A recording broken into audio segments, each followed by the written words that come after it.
Vamos lá, você tá ligado o que tá acontecendo na Venezuela, né? Já tem até avião, né, o Poseidon, operando lá na Venezuela. O Maduro sabe que a guerra tá chegando na porta dele. O Lula tá acompanhando isso de perto, mas ele tem seus próprios problemas. Imagina se o seu maior inimigo fosse a maior potência militar do planeta. E de repente, um avião ligado ao sistema de inteligência desse poderoso inimigo militar pisasse dentro das suas terras. Ah, você ia ficar preocupado, não ia? Pois é, o Lula deve estar, porque um avião misterioso, sem identificação nenhuma, pousou no Brasil, já fez 2 escalas aqui dentro do Brasil.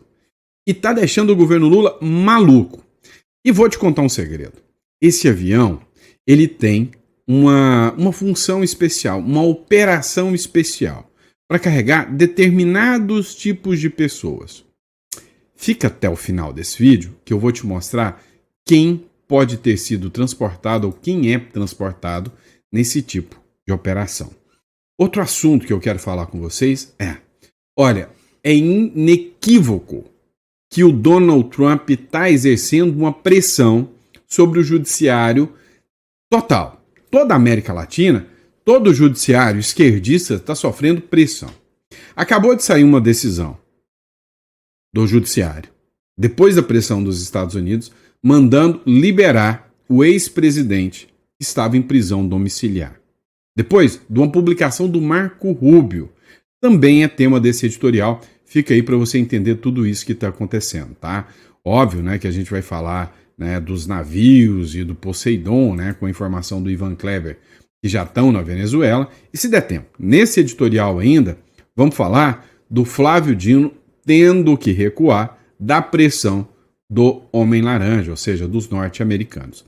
Já deu para você sentir a temperatura, né, que vai ser esse editorial aqui. Vai ser um editorial quente na hora do seu almoço. Então, vai lá, pega a coquinha gelada, pega o seu suquinho para se refrescar, e esse editorial tá bombando, tá? E aí, antes de mais nada, não esqueça de se inscrever no canal, curtir, compartilhar, isso é muito importante, tá? Todas as informações que a gente traz aqui no canal são verificadas. Hoje, você sabe que você está em risco. Se você publicar uma matéria que não é verificada, que é fake news, você é tratado muito pior do que um traficante de armas. É, meu amigo.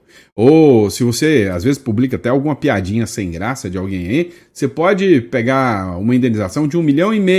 Você viu o que aconteceu com o Léo Lins, né? Aqui no canal você não tem esse risco. Todas as fontes são confiáveis e a gente mostra todas as fontes para vocês. Combinado? Então, inscreva-se no canal, curta e compartilha, que é sempre importante o seu apoio. Bora seguir então também com nossa meta de alcançar os 2 milhões de seguidores e a gente vai chegar lá. Bora para cima? Bora de informação? Então vamos lá. É o seguinte, você deve estar com a pulga atrás da orelha por causa do avião misterioso, né? Não é o pavão misterioso não, é o avião misterioso que pousou primeiro em Porto Alegre, depois rumou para São Paulo, que é vinculado à CIA e que ele tem uma função muito especial. Transportar uma categoria de elite. Se você está com a pulga atrás da orelha, imagina o Lula vendo o que os Estados Unidos estão fazendo com seu amiguinho Maduro e que um avião dos Estados Unidos pousou aqui também. Dá uma olhada. A publicação é do Danúzio Neto, tá? Dá uma olhada. Avião sem identificação, que é o C-32B, usado em missões especiais da CIA, pousa em Porto Alegre. Pois é, e aí que tem algumas fotos desses aviões. E olha só, pessoal, aqui na publicação do Danúzio, né, inclusive tem um trecho aqui do roteiro, né, que é já sobrevoando ali sobre Morretes, próximo de Curitiba, tá, que partiu, inclusive, né, de Porto Alegre, você tem aqui o trecho aqui que mostra que ele partiu de Porto Alegre, né, para destino não disponível. Não se sabe ao certo para onde o destino do avião, né, está traçado. Agora, a especulação é que ele vai pousar em São Paulo. Um Boeing 757-200 da Força Aérea dos Estados Unidos, ou seja, é um avião diplomático, né, da Força Aérea, ligado ao 150, né, Esquadrão das Operações Especiais, pousou em Porto Alegre sem identificação externa. Chegou, pediu autorização e pousou. A unidade é conhecida por transportar agentes da CIA, diplomatas e militares em missões confidenciais. A aeronave é equipada com tecnologia de comunicação por satélite e autonomia para longas distâncias. Até o presente momento, não há informações oficiais sobre o motivo da visita do Brasil, nem se o governo brasileiro foi informado dessa operação previamente. Cara, você tem noção, né, da afronta que é com Lula, né, um avião dos Estados Unidos no momento dessa briga oficial, diplomático, aí acendeu um alerta. Esse avião, ele é utilizado justamente, né, para buscar figuras diplomáticas, agentes secretos, e aí tem um monte de vídeo circulando na web. Será que esse cara poderia, o pessoal poderia estar querendo buscar o Bolsonaro, arrancar o Bolsonaro da prisão? Isso é especulação, pessoal, isso não tem nada oficial nesse sentido, não. Mas olha só, o Alex Moretti fez uma publicação também. Coisa grande vai acontecer nas próximas horas. O avião misterioso da CIA, e sem identificação, acaba de sair de Porto Alegre em direção para São Paulo. Onde ele vai pousar, ninguém sabe, né? Em missão não revelada pelos Estados Unidos. Olha, pode ter certeza que a ABIN do Brasil, que tem uma dificuldade gigantesca de usar o serviço de inteligência, né? A ABIN brasileira, ela deve estar com a pulga atrás da orelha. O Metrópolis também publicou uma matéria. Avião sem identificação da Força Aérea dos Estados Unidos pousou agora em Guarulhos, ou seja, já temos o destino, Guarulhos, né? Nessa terça-feira, o avião saiu de Porto Rico, na manhã da terça pousou em Porto Alegre e partiu para São Paulo. O Metrópolis acionou a Força Aérea Brasileira, a Receita Federal e a administração do aeroporto de Guarulhos para ter mais esclarecimentos, para saber o que aconteceu, de onde que veio esse avião, o porquê do avião. E aí a matéria do Metrópolis, né, falou que até a última atualização dessa reportagem não houve resposta. O espaço permanece aberto para manifestações, né, e ainda continua aberto para manifestações. E aí, por fim, mas não menos importante, né, tem um perfil especificado, né, especializado em logística e infraestrutura. Ele fez a seguinte publicação. Estão circulando algumas fotos na internet mostrando supostos agentes da Receita Federal tentando entrar na aeronave da Força Aérea Americana. Aviões de Estado têm imunidade. A Receita Federal, Polícia Federal, não pode vistoriá-los normalmente. Qualquer inspeção só pode ocorrer por acordo diplomático, jamais de forma automática ou forçada. E aí tem esse vídeo que circula aqui, né, dos agentes tentando entrar e os americanos ali falar que você não brota, aqui você não pisa. Avião é o seguinte, tá?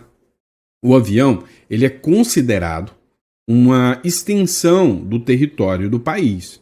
Então, por exemplo, quando pisa um avião dos Estados Unidos aqui dentro, se alguém tirar a vida de alguém dentro do avião aqui, por exemplo, o crime é americano, tá? É a justiça americana que vai julgar. Ou seja, o avião traz a jurisdição do país junto com ele, tá? Traz toda a jurisdição do país junto com ele, tá certo? Agora, próximo bloco, a gente vai falar da decisão da justiça que abalou o cenário aqui geopolítico com a ordem para soltar ex-presidente da República que está sendo perseguido politicamente, segundo os Estados Unidos. Bora acompanhar isso. Vem cá, pessoal. Às vezes você pensa, né, que é privilégio seu estar num país que persegue o ex-presidente. Pois é, não é privilégio seu, não. Tudo quanto é país de esquerdinha, né, desses do Foro de São Paulo, fazem isso. E aí, o Álvaro Uribe tem acusação dos Estados Unidos de que é um perseguido político. O Álvaro Uribe é ex-presidente lá da Colômbia. O Álvaro Uribe, ele foi um cara que marcou a trajetória da Colômbia com a perseguição, né, aos narcotraficantes, com a perseguição aos guerrilheiros. O cara deu uma consertada na Colômbia e agora a Colômbia quer se vingar dele, ou seja, o sistema da Colômbia quer arrancar ele fora. Só que teve uma pressão dos Estados Unidos e aí Justiça da Colômbia ordena a soltura do ex-presidente Álvaro Uribe, que estava em prisão domiciliar, assim como é o caso do ex-presidente Bolsonaro aqui. A publicação é do Paulo Figueiredo. A Justiça da Colômbia ordena a soltura do ex-presidente Álvaro Uribe. O tribunal, né, inicial, ou seja, o juiz de primeira instância, tinha dado a decisão, a condenação do Álvaro Uribe, e aí falaram que ele tinha fraude processual, que ele tinha também indícios de corrupção, e aí deram uma condenação de 12 anos de prisão domiciliar para ele e mandaram ele começar a cumprir pena. A defesa do Álvaro Uribe recorreu para o Tribunal Superior, e o Tribunal Superior entendeu o seguinte: olha, as decisões que foram dadas até aqui contra o Álvaro Uribe são vagas, são decisões que não se justificam. Então, também, dentro da justiça, não há que se falar em prisão domiciliar enquanto ele tem direito de recursos. Bem parecido com o Brasil, né? Diferente é a Suprema Corte. Mas vamos lá. A Justiça mandou libertar o ex-presidente da Colômbia, Álvaro Uribe, né? A Justiça da Colômbia ordenou nesta terça-feira a libertação do ex-presidente Álvaro Uribe, enquanto ele recorre, em segunda instância, de uma condenação a 12 anos de prisão domiciliar por suborno e fraude processual em decisão do Tribunal Superior de Bogotá.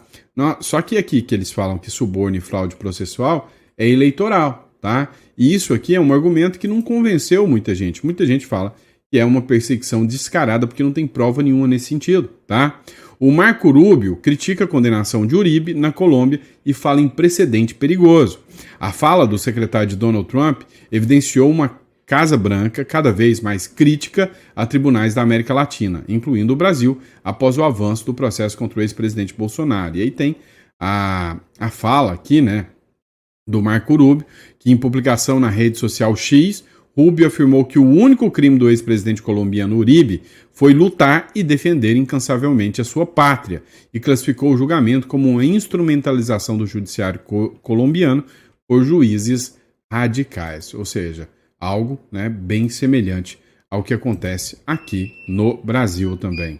Pessoal, mas vamos lá. Responde aqui para mim. Você acha que o seu dinheiro é bem pago em relação aos 513 funcionários que você tem lá dentro da Câmara dos Deputados? Em especial, o gerente deles, chamado Hugo Mota. Vocês viram que presepada que o Hugo Mota preparou para a oposição e para o Brasil? Pois é. O Hugo Mota ignorou os deputados e aprovou, assim, na cara dura, mas assim, na cara de pau mesmo, o regime de urgência para projeto que dá a Lula poder de suspender as redes sociais. Se alguém ainda tem dúvida aí que o Hugo Mota está fechado com o Lula, esquece. 100% fechado com a esquerda e com o Lula. Esquece qualquer outra sinalização contrária. Eu vou colocar a cena aqui para vocês. Vocês vão ver o quanto vexatório foi isso, essa situação do Hugo Mota. Acompanha aqui comigo. Orientação de bancadas. Aqueles que forem pela aprovação do requerimento permaneçam como se acham. Aprovado. Senhor presidente. Presidente. Senhor presidente. Requerimento de urgência número 3387 de 2025. O Partido Novo requer a votação nominal, por favor. Não, já foi aprovado. Matéria senhor vencida, presidente. deputado. Vossa Excelência deveria ter pedido. Já estou no outro requerimento. Senhor presidente. Requerimento de urgência. Em seguida, deputada Maria Luzaro. Requerimento de urgência número 3387 de 2025. 60. Pois é, deu para vocês perceberem? É mais ou menos eu falar assim, ó, para quem tem um requerimento aí de impeachment do presidente Lula aprovado. Ó, fácil de resolver, hein? Já pensou se fosse fácil assim? Pois é, para eles é fácil, né? A partir de agora, o Lula e o requerimento de urgência, né, para que seja votado, onde o Lula poderá, né, instituir um órgão de fiscalização das redes sociais, dizendo, esse advogado aí enche o saco nosso, vamos tirar o perfil dele. Pois é desse jeito que funciona a regra do jogo. E aí, se você acreditou que o Hugo Mota seria um braço de apoio à oposição, se enganou legal. Pois é, disseram para você que o Hugo Mota ia ser um ótimo presidente, que era bem melhor apoiar ele, né? Eu acho que houve um equívoco nessa história de apoiar o Hugo Mota. E aí, vale a pena esse seu gerente? Você está satisfeito com o pagamento do salário do seu gerente, desses 513 funcionários? Pois é que a gente não tem chance, mas se dependesse de mim, a dispensa era imediata. Mas não dá, quem sabe, pelo menos o povo da Paraíba, saiba, né, fazer a carta de dispensa em 2026. Recado tá dado. Vamos lá. Agora vamos falar da treta preferida que nós estamos acompanhando, né? Quer dizer, ela tem um grande concorrente. Eu não sei qual que é melhor, acompanhar o Alexandre de Moraes contra o Donald Trump ou se é o Maduro contra o Donald Trump. Qual das duas novelas você está gostando mais? Maduro versus Donald Trump ou Alexandre de Moraes versus Donald Trump? Porque o Maduro, né, tem um ego bem inflado. E o Maduro disse que vai enfrentar o Donald Trump, vai acabar com o Donald Trump, com o exército poderoso que ele tem. Vamos acompanhar isso? Ó, essa matéria aqui é do CNN em espanhol, né? E aí, depois do anúncio dos Estados Unidos sobre, né, desprender forças armadas, militares no território venezuelano, o presidente Nicolás Maduro anunciou a mobilização de 4,5 milhões de milicianos. Eu já falei dessa matéria com vocês ontem, mas hoje ela foi repercussão na CNN em espanhol. Acompanha aqui comigo. Que despliega forças militares na região e Nicolás Maduro prometeu dar resposta. Os Estados Unidos, né, desprenderam forças militares na região e o Maduro prometeu dar resposta. O presidente de Venezuela anunciou este lunes o despliegue de 4,5 milhões de milicianos em todo.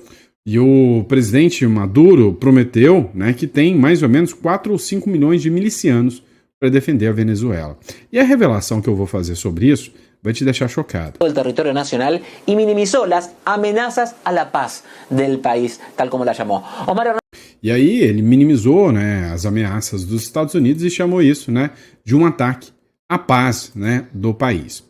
Só que o que acontece? Tem essa publicação aqui, né, provavelmente é de um perfil pró-Maduro, né, aí tá aqui falando, né, os solos de Caracas protegidos, a Venezuela não se rende. E aí teve, né, a cena aqui de aviões, helicópteros e navios de guerra, né, do Maduro. Eu acho que aquele veleirozinho ali eles vão usar para atacar os Estados Unidos, hein? Eu acho que os Estados Unidos vai tudo sair correndo de medo agora, né? Mas aí faltou a fumacinha da esquadrilha da fumaça dos aviões de guerra poderosíssimos do Maduro para enfrentar, né, o Donald Trump. Mas aí, né, eles colocaram o seguinte: solo de Caracas protegidos, Venezuela não se rende. Menos quando se trata de defender a sua soberania, né? Ou seja, o discurso é bem parecido com o discurso aqui do Brasil. É aquela história, né? É o mico matar o King Kong de tanto gritar. Acho que isso não vai acontecer.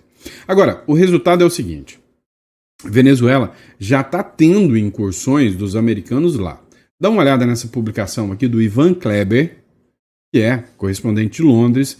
Ele já informa que o P-8, né, o P-8, Poseidon, P-8, né, Poseidon, da Marinha dos Estados Unidos, já operou por 2 horas na noite dessa terça-feira, próximo ao espaço aéreo da Venezuela, o que deixou, né, os venezuelanos em pânico total. Dá uma olhada nessa matéria. Avião da Força Aérea dos Estados Unidos sobrevoou por aproximadamente 2 horas próximo ao espaço aéreo da Venezuela.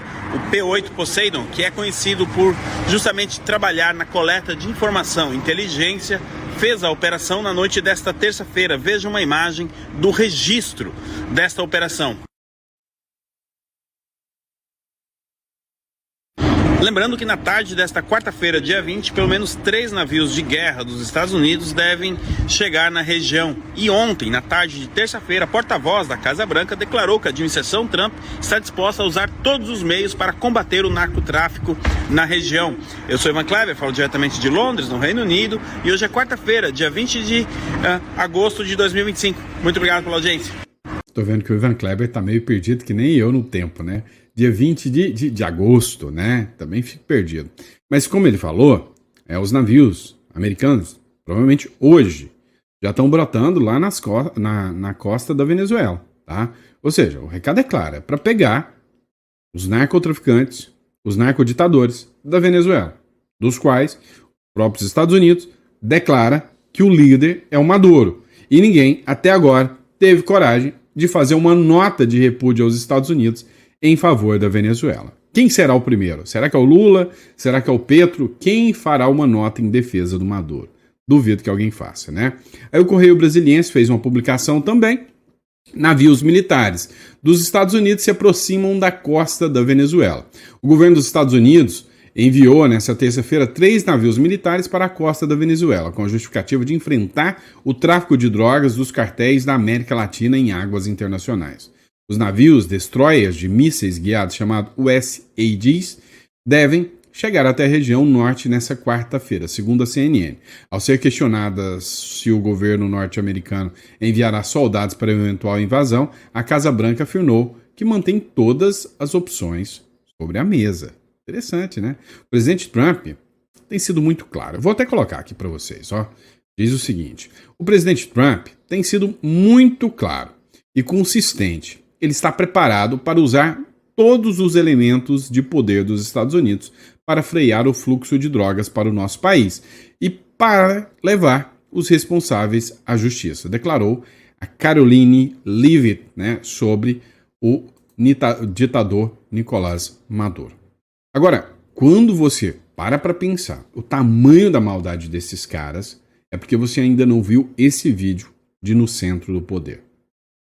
É o seguinte: o Maduro, além do exército que ele tem, ele usa senhoras, idosos, né, para ter os milicianos da Venezuela. Agora, às vezes você não entende como que o Maduro conseguiu controlar a Venezuela inteira. Para pensar no seguinte cenário do Brasil. Você que é patriota, de direita, você tem que ficar desarmado e como um alvo na mira deles. O cara de esquerda, o militante do PT, do PSOL, do PCdoB, tem direito de usar arma, ganha armas do Estado para ser um miliciano do Estado. E aí, eles têm o poder de te prender ou até usar essas armas contra você. Aí fica fácil controlar, não fica? Pois é. Dá uma olhada nesse vídeo da Venezuela e aí você vai entender o que está acontecendo. O Maduro convocou velhinhos para enfrentar as forças americanas. É o que diz a publicação aqui de No Centro do Poder. Eu queria que você assistisse esse trecho dessa matéria comigo. Eu daria a minha vida por essa luta. Se houver uma guerra na Venezuela, nós estamos prontos.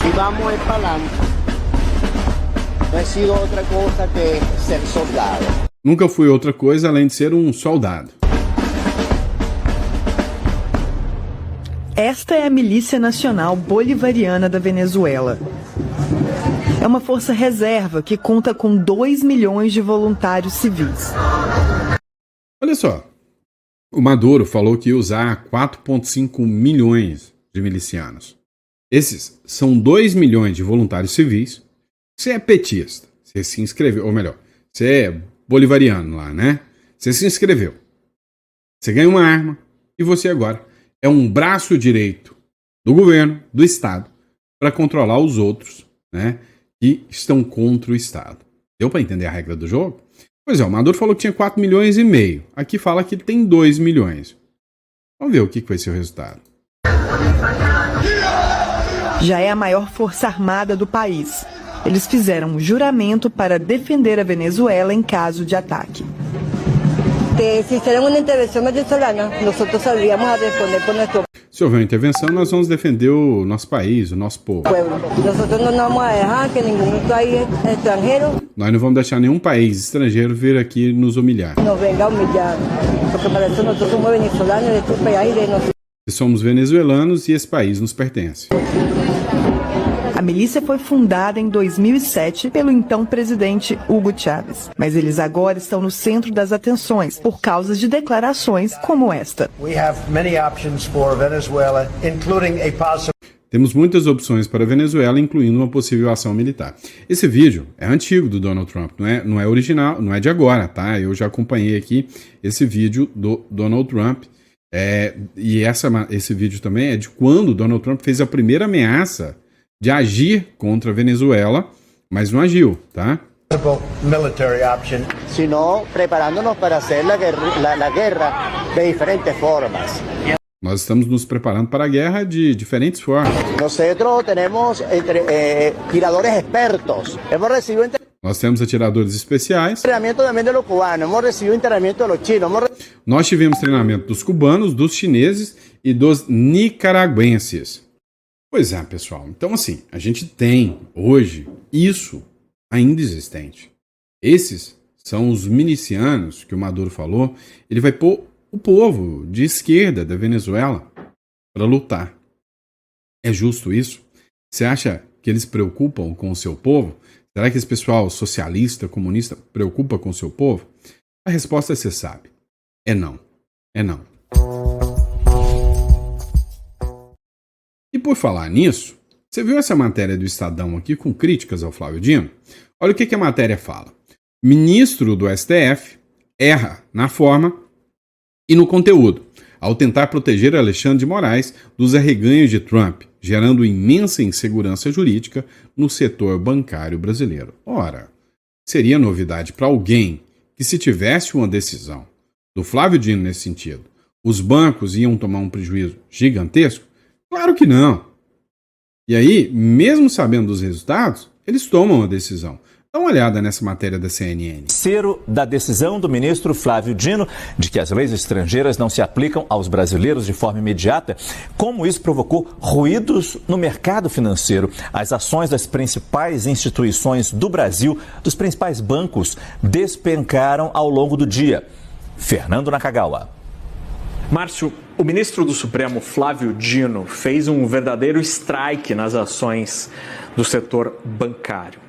A decisão que foi conhecida na segunda-feira de que medidas tomadas por tribunais do exterior ou leis internacionais precisam de um aval, de uma confirmação da justiça brasileira, geraram uma verdadeira confusão no departamento jurídico dos grandes bancos brasileiros. Os advogados, se questionam, ok, a partir de agora a gente deve seguir o quê? Porque os bancos brasileiros operam nas regras internacionais que prevêem que decisões, por exemplo, aquelas relacionadas às leis americanas ou às restrições americanas, como as da lei Magnitsky, devem ser seguidas por todos os bancos que operam internacionalmente. Isso acontece com os grandes bancos brasileiros. Era assim até ontem. A partir desta decisão do ministro Flávio Dino, há dúvidas se esse protocolo deve ser seguido. Vem cá, tem gente aí falando, nossa, mas como a esquerda é burra em tomar uma decisão como essa, errou. Ela pode ser tudo, menos burra. É exatamente esse o resultado que eles buscam. Alguém aí tem dúvidas que a ideia deles é quebrar os bancos, é quebrar os milionários, é quebrar a economia para ficar mais fácil para eles dominarem? O Jeffrey Chechini, advogado, ele afirmou que o Banco do Brasil vai ser um dos principais e que o Banco do Brasil afirmou que vai atuar em conformidade com a legislação brasileira. E disse o seguinte, meu amigo, tira seu dinheiro de lá. Foi o que disse o Jeffrey Chechini. Se você tem dinheiro no Banco do Brasil, você pode estar na mira, né, da própria Magnitsky, porque o banco pode ter problemas gigantescos. E aí vem, né, a publicação do Eduardo Bolsonaro falando, né, justamente sobre a atuação do Flávio Dino. Dá uma olhada. Os poderosos financeiros do Brasil só têm um caminho a seguir, que é desrespeitar a ordem do Flávio Dino. Mais uma vez, Dino, Moraes vão entender que eles perderam poder. Ele ainda colocou um alvo gigantesco nas costas dele. Ele ultrapassou todo mundo na fila. Se eu tivesse a dizer que o próximo a sair na Magnitsky, o Dino está ali disputando muito de perto com a esposa do Moraes. Mas eu vou te explicar aqui, né, por que o Moraes ele vai continuar dobrando a aposta e vai cair do cavalo. O que o Moraes pode fazer? Dobrar a aposta. Tá, ele já colocou o Bolsonaro na cadeia antes do julgamento. Congelou minha conta bancária, congelou a conta bancária da minha mulher, já ultrapassou qualquer limite do ridículo e até jornais de esquerda internacionais estão criticando o Moraes. Ah, Eduardo, mas o Moraes falou ontem pro Washington Post. Primeiro, ninguém se dispõe a defender o Moraes. A matéria teve que ser com ele. Uma matéria arranjada por uma filha de um deputado do PT, para tentar limpar um pouquinho a barra dele, porque estava pegando mal. Você vê matérias até da Economist, Financial Times, talvez aí o jornal financeiro mais importante do mundo, lido pelo Beautiful People. Até esse pessoal está largando a mão do Moraes. E lembrando, ele não tem mais o apoio da administração Biden, não tem mais dinheiro da USAID, da NED, da Atlantic Council. A maré mudou e o Moraes vai cair. ele não tem mais como dobrar a aposta. Já fez o que fez. Agora vamos olhar para o outro lado, o Trump. Vocês acham que o Trump vai botar o galho dentro e vai, poxa, vai dar essa vitória aí para o Moraes? O Trump não perdeu nenhuma disputa. Exigiu do Trudeau, botou tarifa de 25% no Canadá, exigiu do Trudeau, o Trudeau foi lá beijar a mão dele no Mar-a-Lago, ele nem era presidente ainda, e aumentou o rigor no controle das fronteiras Canadá e Estados Unidos. Botou tarifa em cima do México. O presidente do México fez a maior apreensão de fentanil da história do México e reduziu para níveis históricos a invasão de imigrantes ilegais. O cara teve um problema lá no Irã, o Irã ameaçando, né, já desenvolvendo tecnologia nuclear, enriquecendo urânio há muito, né, para mais aquele 60% necessário para produzir uma bomba atômica. Como é que ele fez? Foi lá, Israel foi na frente, depois Trump terminou o serviço. Nenhum soldado americano morreu, teve nada. Aí quando chega na vez do Moraes, chega, poxa, o ministro Flávio Dino aí, poxa, resolveu tudo, deu uma canetada e acabou com a Magnitsky, veja só, cara, poxa, é sério mesmo, é por isso que saiu na imprensa que eu e o Paulo Figueiredo, a gente estava celebrando, comemorando essa decisão do Flávio Dino. Por quê? Porque ela botou uma faca no pescoço dos poderosos do Brasil. Na verdade, nem uma faca no pescoço. O Dino ele fechou a porta do STF. Os poderosos financeiros do Brasil só têm um caminho a seguir, que é desrespeitar a ordem do Flávio Dino. Mais uma vez, Dino, Moraes vão entender que eles perderam poder. E de quebra, o Dino, que estava muito aí pelas sombras, né, nunca aparecendo muito, o juiz mais novo da corte, ele ainda colocou um alvo gigantesco nas costas dele. Ele ultrapassou todo mundo na fila. Se eu tivesse a dizer que o próximo a sair na Magnitsky, o Dino está ali disputando muito de perto com a esposa do Moraes. Por quê? Porque eu quero? Não. Porque para você aplicar uma lei Magnitsky, você precisa fazer diversos relatórios. Você tem que comprovar, botar o batom na cueca. Você precisa do aval de pelo menos 7 instituições, agências, secretarias em torno do presidente Trump. Quando você consegue o aval dessas pessoas todas, aí é levado para a mesa do presidente e o presidente decide se vai ser aplicado ou não. Os poderosos financeiros... Pois é. Quando você observa essa situação toda, você vê que realmente eles cutucaram a onça com a vara curta ali, né? Ou seja, o Flávio Dino dobrou a aposta, os bancos miraram agora no Flávio Dino, e agora é esperar para ver o resultado de tudo isso. Como que vai ser o impacto, né, do banco pressionando, dos bancos pressionando os ministros do Supremo. Eu duvido muito que os bancos vão cumprir a ordem do Supremo. Entre o Supremo e os Estados Unidos, eu preferia não perder os Estados Unidos. Pode ter certeza disso, né? Se eu fosse uma instituição bancária. Fica aí, né? Essa análise para vocês. E aí, para quem ficou até o final, coloca no comentário, fiquei até o final. Como é o nosso editorial da Hora do Almoço, que Deus te deu uma mesa farta, repleta de bênçãos para você, para toda a sua família. Muito obrigado pela confiança, pela credibilidade também, tá? E para você que pretende criar uma hold, uma offshore, para fugir dessa loucura toda, uma conta bancária em offshore, que é bem interessante e necessária para você, entre em contato, tá? Nosso escritório está aqui para poder te ajudar. Está aqui na descrição aqui, ou no número aqui acima, você entra em contato com o nosso escritório, que nós vamos ter todo o prazer em te atender. Grande abraço.